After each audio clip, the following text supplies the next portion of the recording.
Hi, this is Kalyan from Sai Solution. This is a continuation of our previous talk on formation of the mind. We received a few questions on that proposal of formation of the mind. So here I bring some responses, proposed responses towards those questions. So let's start. The first question is, when does the rational mind begin to form? Since conception. Since the conception, the rational mind begin to form. So, going forward, why does rational mind take over the, why does irrational mind take over the rational mind so easily? Because of the loop. The loop that we understood, let me bring that particular slide for better understanding. When the mind creates a body sensation and the body sensation will indulge the perception, so it will be a prolonged perception, lesser regulated or compromised regulated perception, and that will form further memory and projection, which is nothing but a formation of mind, and which will have imagination and assumption, and that will actually talk to each other and bring physical sensation again, the body sensation again. So here it becomes a loop in its own without any real entry. So there is no real entry of physical body sensation. So there is no light, sound, smell, taste and touch entering the body and creating the body sensation. Mind is creating the body sensation and it becomes a loop. Because of the looping, the taking over the taking over of the irrationality mind happens, right? So going forward, is there a state of awareness or there is a sense of extrasensory perception possible at the time of creativity or both?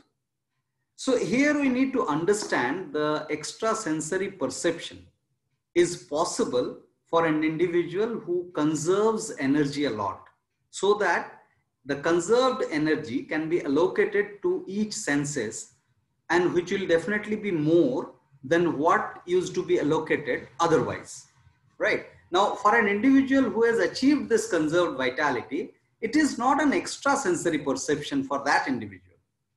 A bystander who is looking on that aspect of change in the perception by that individual will term it as extra, but for that individual who experiences the extra sensory perception will not find it as extra, because it is happening organically for him or her, right? So expecting extrasensory perception for the creativity is a kind of shallow interpretation of extrasensory perception. But definitely, if we keep on conserving vitality, then the creativity comes on its own because of the extra allocation of the vitality towards the senses, right? So the next question is, does creativity create any body sensation at any point of time? This is a very good question, because the body sensation is definitely obvious when you create something new.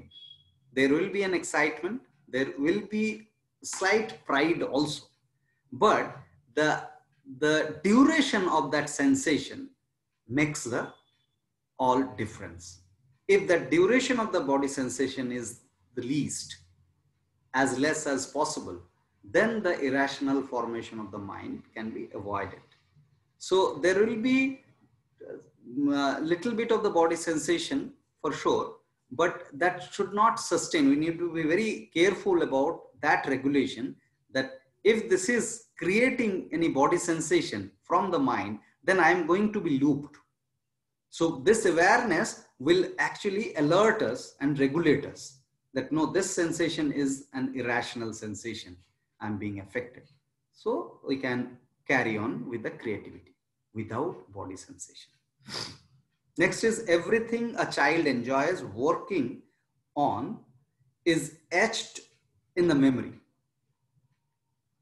Is this not proof enough to make all learning fun and exam free? Absolutely.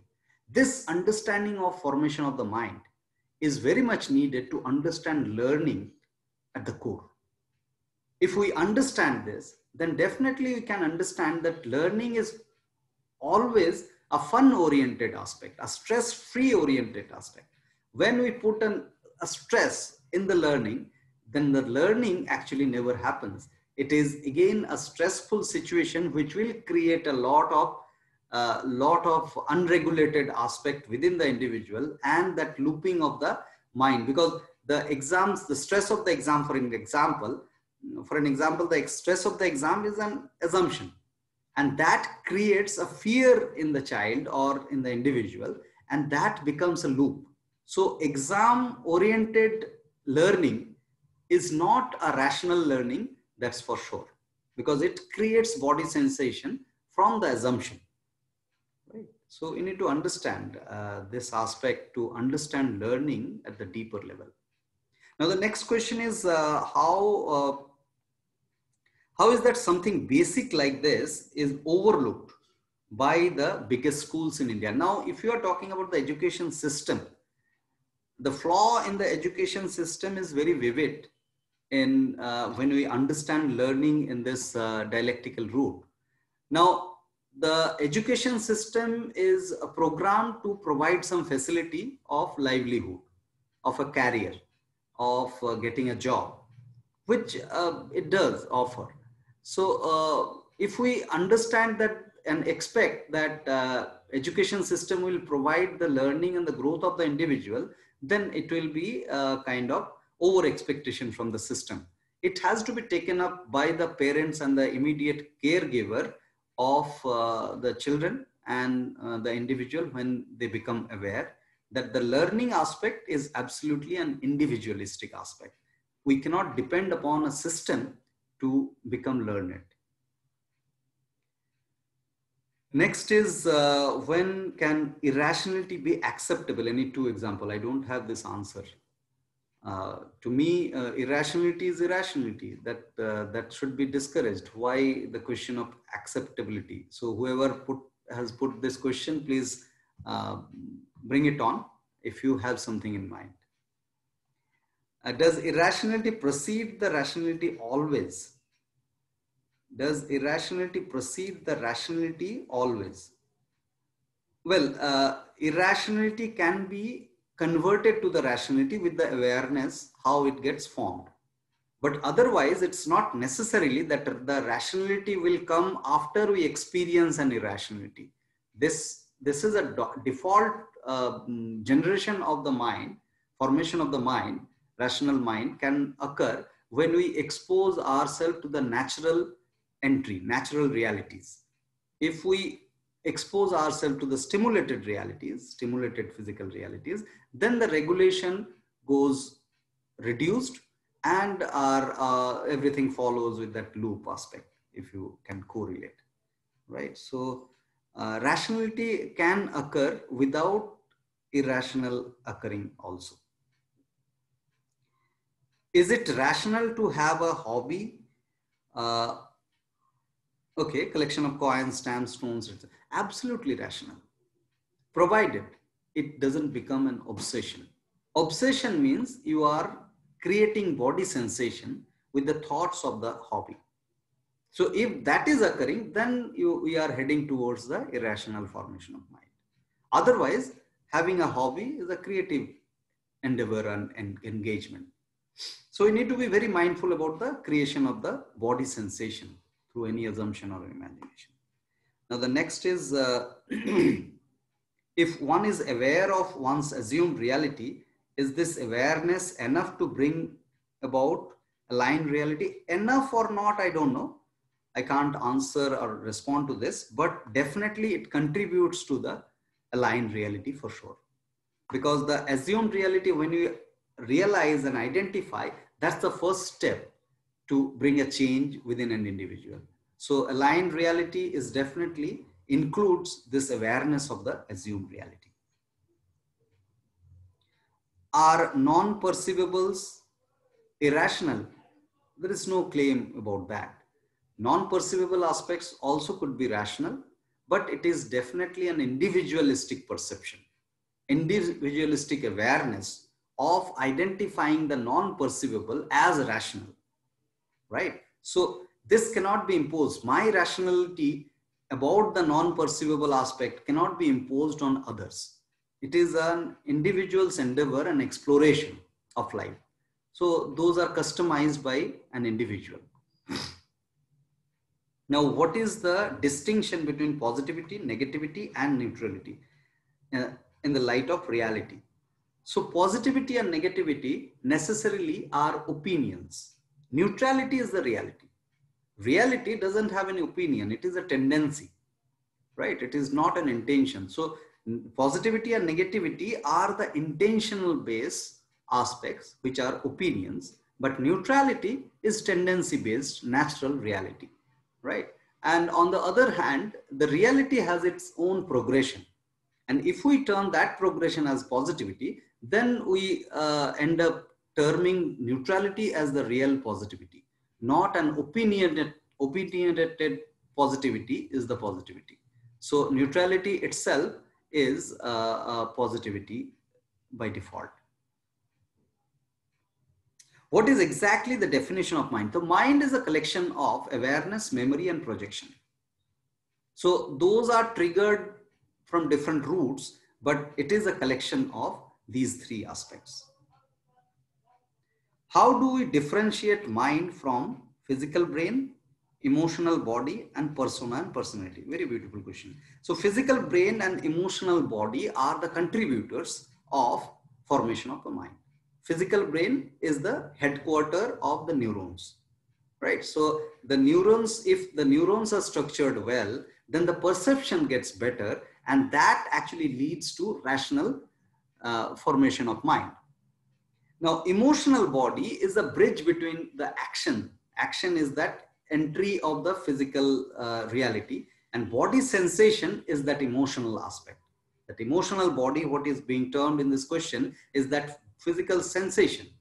So if the physical sensation is not compromised on its regulation, that means the entry, the actions are, the entry points are natural, then physical sensation will have in itself the regulated, crafted, programmed, naturally programmed.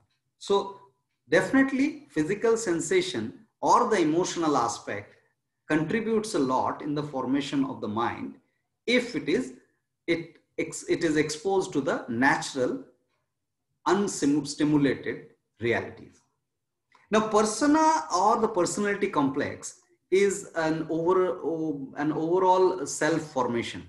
Mind is definitely one aspect, one important aspect. So mind, the rational formation of the mind will bring a neutral persona in the individual, which will have a higher sense of life, a better sense of life, an independent self.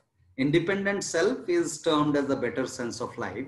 So as much as independency we achieve, as much as freedom we achieve, the growth of the individual happens neutrally and definitely naturally, rationally.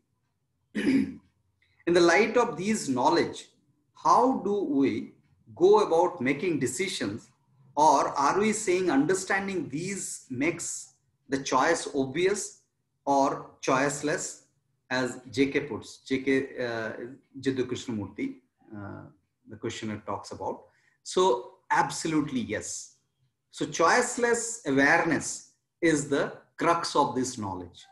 When we are exposing ourselves, now how we can achieve, the answer is when we expose ourselves to the natural realities as much as possible, the choiceless awareness is an obvious aspect, which is a responsive memory we talked about. The terms are a little different perhaps in our presentation, the responsive memory or awareness. So all these are actually the similar thing, the choiceless awareness. So when we expose, the root is that exposure towards the natural reality and reducing the aspects of the stimulated and the crafted reality in life, right? Now, once we have understood something intellectually, it is not easy to put things in action. At times, the hurdle is hidden and not obvious. How do we go about bring the integrity? So the answer actually I have given in the previous question itself. When we are aware about this formation, because formation of the mind leads to the formation of the self and self-image and the persona of the individual. So we need to actually go to the basic and correct the things. And basic is definitely the entry point. When the entry is unstimulated, then the regulation is intact and the choiceness awareness appears and the integrity is by default.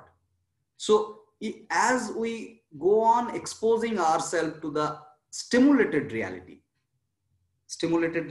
let me bring those slides, the glimpse of the slide.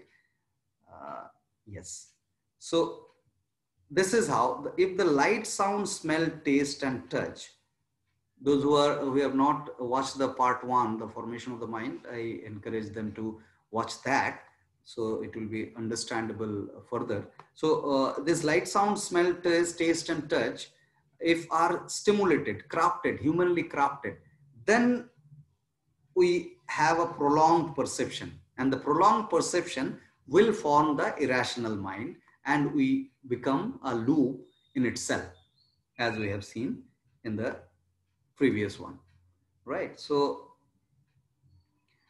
that's how we can curb, if we can have a better understanding and reduction of the stimulated reality. Now the next question is a comment to be discussed. No matter how much we understand how things work, it boils down to 2 things: decision making and integrity of thought, feeling and action. Absolutely, yes. So this is a comment, this is not a question at all. And ultimately the decision making means we need to decide the entry point, which is concrete reality. So if the concrete reality aspect can be decided well, then the integrity it is maintained for sure. And these 2 are the crux of the formation of the self and the self-image. Now the last question is that does responsive memory fade? Well, the fading of the memory depends upon how you are engaged in your vitality or the energy. If you are over engaged in terms of your vitality, so responsive memory or the unregulated memory based, the imagination based on the imagination and assumption, everything will be faded for sure. So more we conserve vitality, the memory will be responsive more, right? So it gets faded if we compromise on the engagement of the vitality. Yeah, that's it. So if you wish to dive deeper, you can join our workshops. You can WhatsApp on this number. And if you, in case, wish to value this content, you can contribute. For that also, this WhatsApp number will be useful. Thank you.